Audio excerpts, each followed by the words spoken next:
I've been postponing my Clubsport pedal review for some time now, but the time has come and here it is. The two main features of Clubsport pedals are full metal construction and the load cell brake. But how do these translate into feel and performance? Well, first off, all this aluminum makes them feel really rigid, and that immediately makes a big difference in feel if we are moving from plastic pedals. A consequence of all this metal is of course weight. They weigh 5 kilograms, which means they are stable but actually heavier than the wheel, so don't drop this because they will make a hole in your floor. All pedals are mounted to the same metal axis at the bottom, and they move incredibly smoothly, as you can see.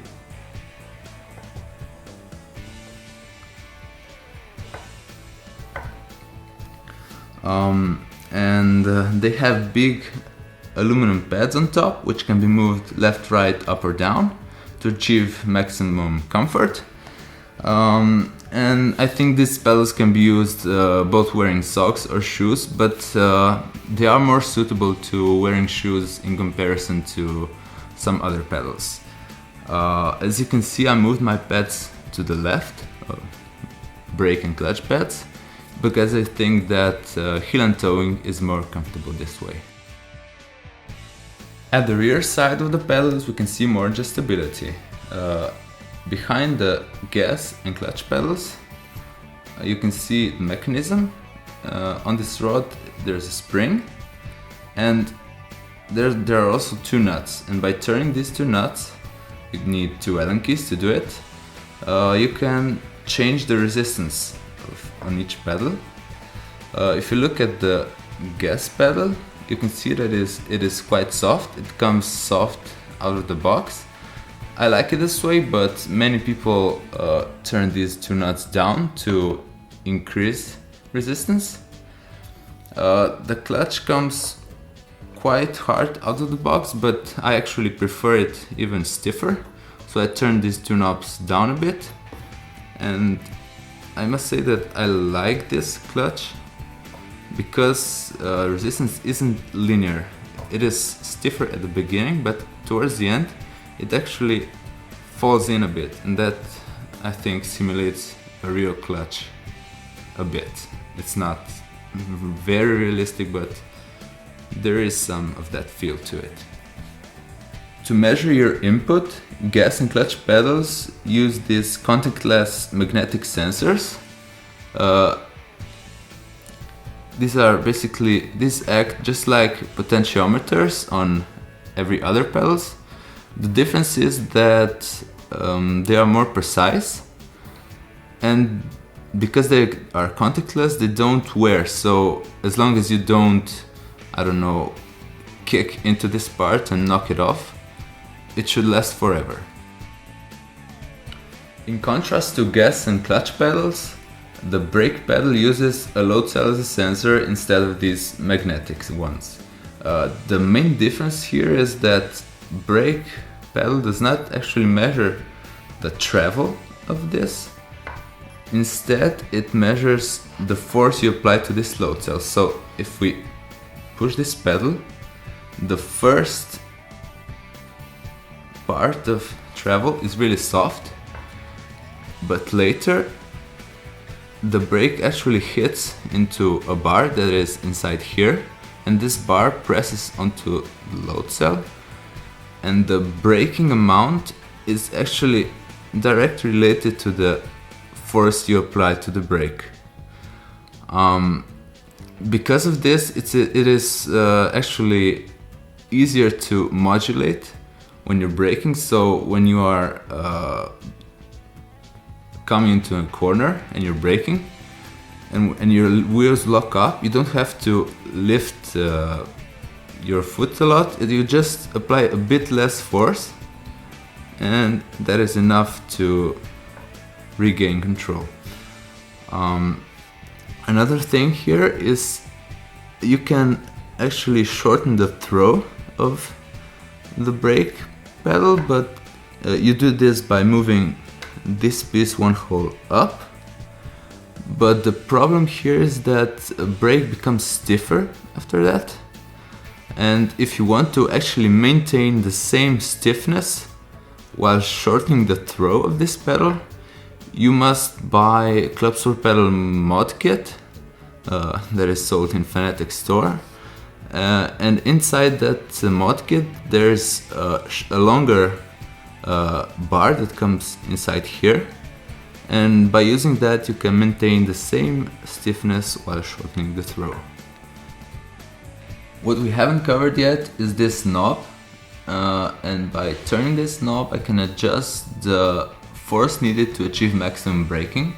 So if I turn it all the way to one side, it is really easy to lock up your wheels, and turning it into the other side causes the braking to become harder. So when turned all the way to the other side, it is really hard to achieve maximum braking. You really need a cockpit where you can really lean on your chair to press on the brake really hard. So I usually use something in between. The best way to learn and to find your optimal setting is to use ABS vibration.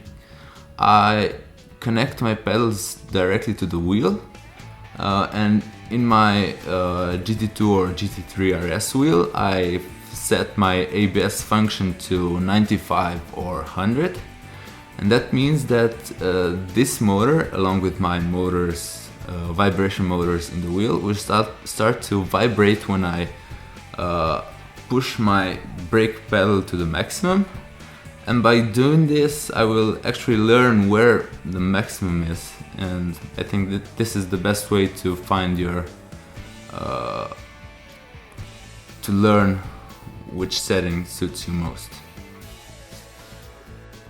On the bottom there are 4 rubber feet. They are quite grippy on most surfaces, but of course it is always recommended to hard bolt these through these pre-drilled holes so that they don't move no matter what. One thing I must point out is that they are quite slippery on a Fanatec Clubsport wheel stand, but luckily Fanatec started supplying wheel stand pedal stopper as standard with Clubsport wheel stand version 2, so that is not a problem anymore. What you can also see here is that there are 2 connections down here. One is a PS2 cable connection for connecting these directly to a Fanatec wheel, and the other one is a USB cable. There are 2 benefits of having this one here.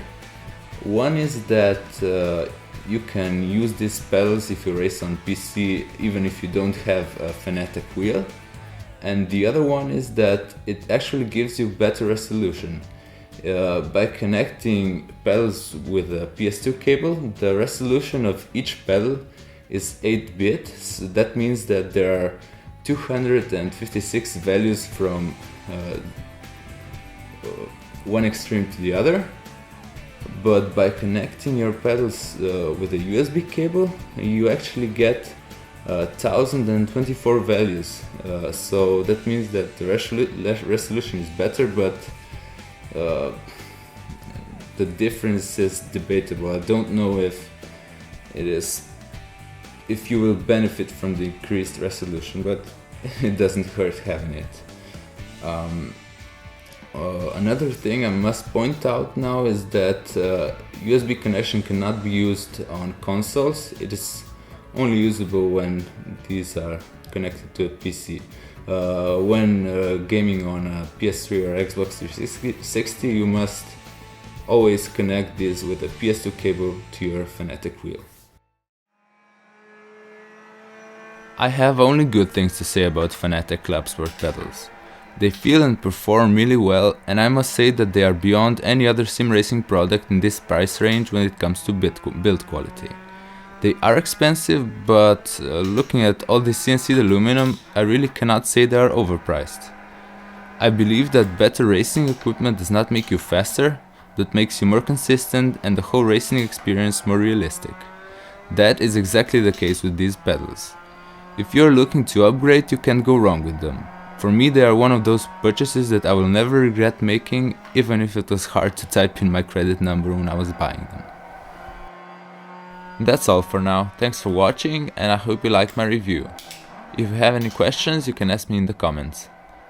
Oh, and don't forget to subscribe if you like my reviews. Thank you.